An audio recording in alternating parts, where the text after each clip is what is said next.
Assalamualaikum warahmatullahi wabarakatuh. Perkenalkan, nama saya Rizkita Rahmadianti dengan NIM 2113603. Pada kesempatan kali ini, saya akan menjelaskan mengenai pemetaan kadastral, yaitu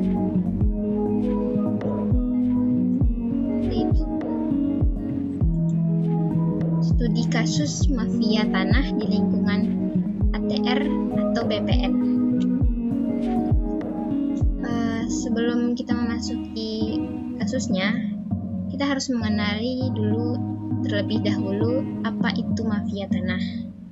Mafia tanah adalah individu, kelompok, atau badan hukum yang melakukan tindakan dengan sengaja untuk berbuat kejahatan yang dapat menghambat pelaksanaan penanganan kasus pertanahan. Selanjutnya, kita akan mengidentifikasi masalah mafia yang ada di lingkungan BPN atau Badan Pertanahan Nasional. Pertama, kronologi kasus mafia tanah, yaitu pada akhir 2019, Bapak Waluyo mendapat somasi dari AS. AS itu adalah orang yang mengambil tanahnya yang berdalih sebagai pemilik sah dari lahan tersebut yang ditempati oleh korban, termasuk jalan, lahan permukiman penduduk, yang total luasnya mencapai 4.500 meter persegi. Somasi itu didukung dengan akte jual beli tanah sejak tahun 2016, padahal ia sama sekali tidak menempati lahan tersebut. Pada awal 2020, AS melalui kuasa hukumnya kembali berupaya merebut lahan Waluyo dengan menunjukkan 5 sertifikat kepemilikan tanah fisik yang dimilikinya dari Program Pendaftaran Tanah Sistematis Lengkap atau PTSL. Namun, keluarga Waluyo menemukan adanya cacat administrasi dalam prosedur PTSL setelah mereka memverifikasi pengajian dalam pembuatan sertifikat ke RT, RW, hingga ke lurah. Dari sertifikat itu, ia menemukan pengukuran tanah pada tanggal 1 bulan Januari 2020 yang mana bertepatan dengan hari libur nasional. Lalu surat itu diterbitkan pada tanggal 9 Januari. Dari situ, mereka merasa ada yang aneh. Selanjutnya, tidak berhenti dari situ, AS juga sempat meminta ganti rugi korban sebanyak 600 juta berdasarkan akte jual beli. Menurut perhitungan pihak AS, harga sewa tanah milik keluarga Waluyo yang ditempati dihargai sebesar 200 juta. Mereka pun diminta untuk meninggalkan lahan tersebut oleh pihak AS. Rasa malu yang dipicu kelicikan AS pun menghujam keluarga Waluyo. Anaknya pun pernah mengatakan ayahnya sempat dilaporkan ke polisi di Jakarta Utara dan sudah sampai dilidik. Sebagai anak, dia merasa kecewa karena penyidik hanya melihat sertifikat tanpa mencari tahu prosesnya. Tetapi pihak keluarga melihat polisi masih menahan laporan tersebut. Mereka berkomunikasi lagi kepada polisi, lalu mengatakan hati-hati dengan kasus tersebut.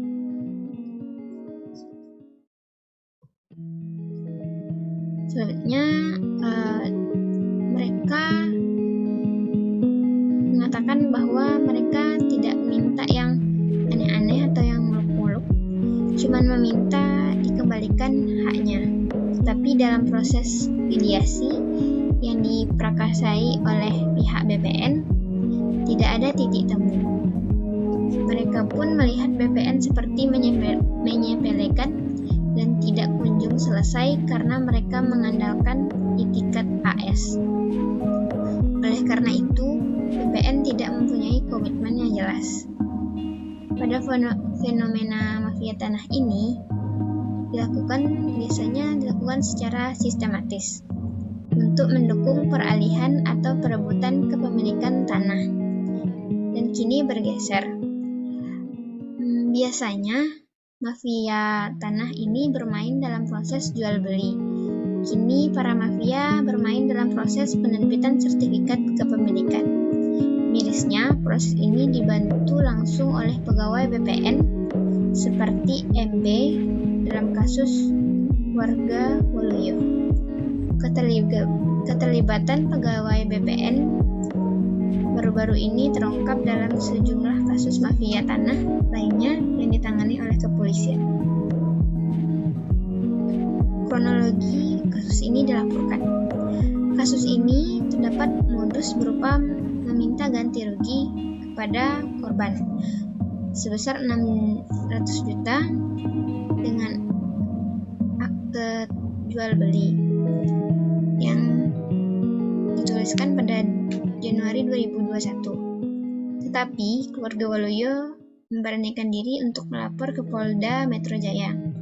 Selama laporan itu diproses, hingga tahun ini pihak BPN mencoba memediasi pihak keluarga Waluyo dengan AS. Tepatnya di awal 2022, tidak lama setelah itu polisi menetapkan status tersangka terhadap AS dan 2 pegawai BPN, yaitu MB selaku ketua tim adjudikasi PTSL BPN Jakarta Utara dan EB petugas pengukur tanah.